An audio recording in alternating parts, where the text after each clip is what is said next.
The question I am posing for us today is to ask a question that lots of our friends ask as well, and maybe not even those who are so friendly. Why are Christians against sexual freedom? Well, let's acknowledge, those of us who are Christians, but everyone else who's interested as well, that some Christians really are against sexual freedom. They're against it for the wrong reasons. They're against it because they use religion to justify their particular sexual or other psychological problems.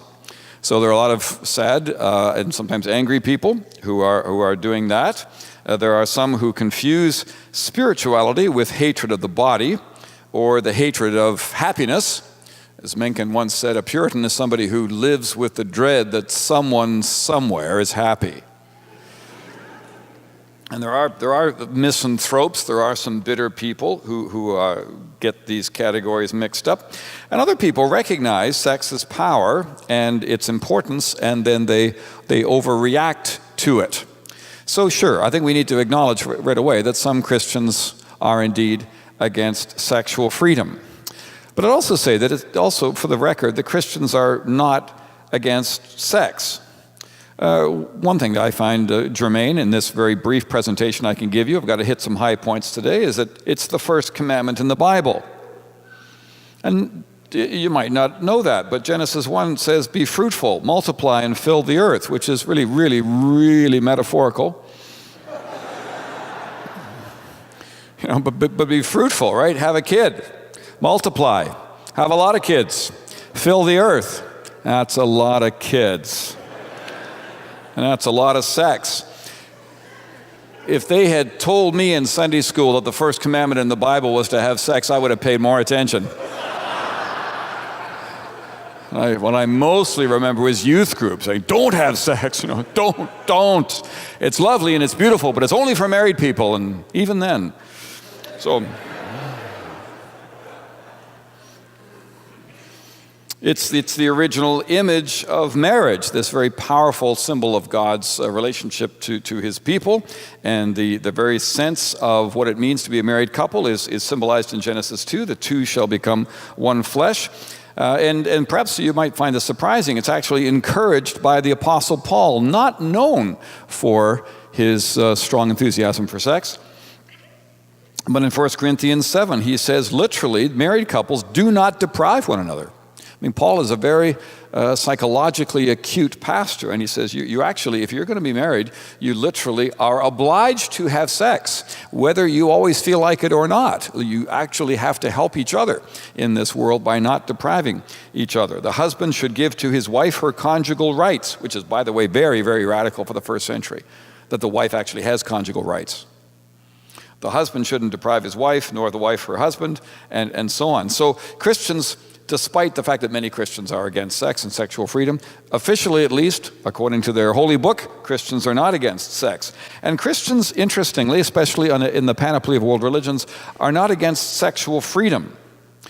Christianity, unlike many other religions and philosophies, has extremely little to say about the actual conduct of sex. What I mean by this is that consenting adults are pretty much free to do as they please, unlike other religions that have very strong strictures as to who can do what to whom under what circumstances. There's no sexual behavior that is prescribed or proscribed in the Christian scriptures or in the Christian mainstream ethical tradition, as long as there are attitudes of love, mutual respect, and the like. The sexual partners can do pretty much what they want. There really isn't a list of do's and don'ts. So in fact, within the parameters of the marriage relationship, Christianity is remarkably non-prescriptive when it comes to sexual behavior. So Christians are not against sexual freedom in this really key respect. Christians are against sexual confusion and damage. I think it would be fair to say that our society is deeply conflicted about sex. We talk about it all the time. You'd think we'd have figured it all out by now, but we don't. We have this strong sense that sex is recreational. Having sex is just no big deal. And you can't live without it. At the same time that we say sex is recreational, we also say it's required. Endless comedies are prefaced on, or I should say predicated on the idea that the hero, the protagonist, hasn't had sex in some months, and therefore is clearly about to explode on camera. And even well-meaning relatives are called in to try to find a way to get this person laid so that, well, so what? So what will happen? Well, clearly their mental and physical health is at stake. So it's recreational, it's no big deal, but you got to have it. It's also relativistic. In our society, sex is supposed to be, well, pretty much what you want it to be, rather than what it actually is, whatever it actually is. And finally, sex in our society is risky, so apparently it isn't just whatever you make of it, because it can be terribly damaging. It seems to have some kind of objective reality that is inescapable. And indeed, so many of us are sexual victims. It is a very serious matter after all. I mean, how can it not be a pretty big deal? Sex does seem to change things. How come so many of us find it repellent, as so many people do? It is a pretty big deal. Sex can actually be problematic even if it has been pleasurable, and sometimes especially if it has been. A number of people who've had previous sexual partners, when they try to form marriages, have hauntings, as it were, in their minds with previous partners, and especially the good ones. I know a friend of mine who's been a faithful husband, as far as I know, for over 20 years. He loves his wife, they've got great kids, she loves him, and once in a while a couple times, he's confessed to me, though, that the best sex he ever had was with the girlfriend he had in college. And sometimes she appears when she shouldn't in his imagination, and he wishes he could be rid of her image. So sex is a very significant thing. It isn't really merely recreation. I mean, I love sports, but I'd have to say that I'm never woken up in the middle of the night by the memory of a really good basketball game. Although maybe it's just because I didn't play very well, but that's possible. Christian teaching, I think is important to say, is about reality. It's not just arbitrary rules. Christian ethical teaching isn't God saying, you know what, I need to give them something to do, something not to do, so they can practice willpower. So let's just make up 6 things. They can't eat these things, they have to wear these kinds of clothes, they have to wear their hair a certain way. It's not the way it seems to be in Christianity. Christian morals are, in fact, instructions for optimal functioning. That's the way we need to understand Christian ethical teaching. God wants us to enjoy shalom. He wants us to enjoy universal flourishing as much as we can enjoy it now. And biblical ethics provide a kind of owner's manual, not random tests or disciplines. Following Christian sexual ethics, as in following Christian financial ethics or relational ethics or political ethics, is the way not just to honor God in some kind of arbitrary way, but it's actually the way to live best as human beings. And so, of course, you're free not to bring your new car in every 15,000 kilometers for service. Of course, you're free to put the wrong size wheels and tires on it. It's your car. You can do what you want. But if you're not stupid,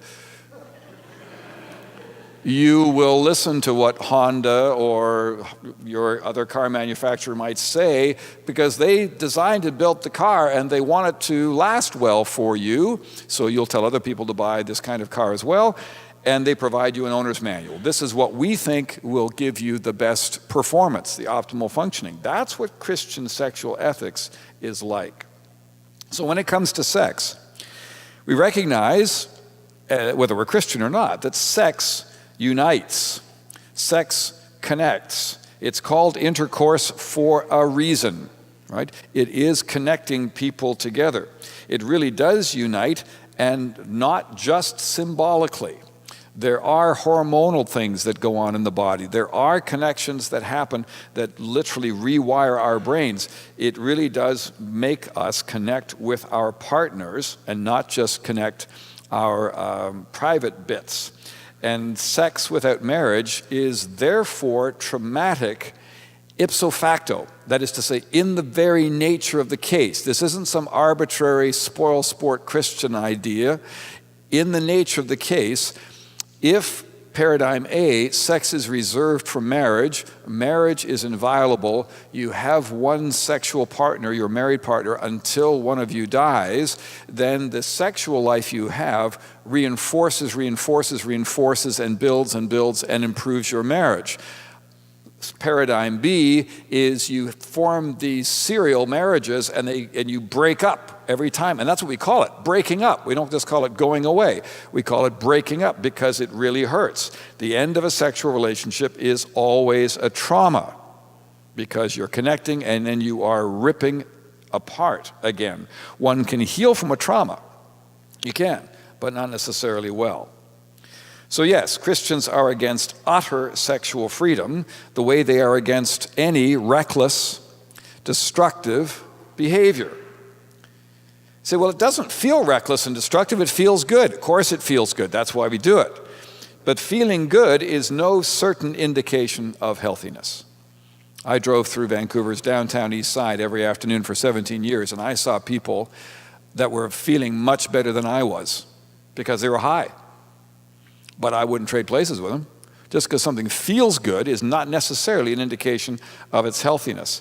And note, finally, I would say, that one can tolerate freedom for others to engage in certain kinds of destructiveness. Christians don't have to be necessarily coercive about our ethics, but one can still intelligently and morally be against it. That's right. In other words, we can say, I disagree with your lifestyle without feeling obliged to police other people's lifestyle. Nonetheless, by giving people liberty to do things that we don't agree with doesn't mean that we condone it either.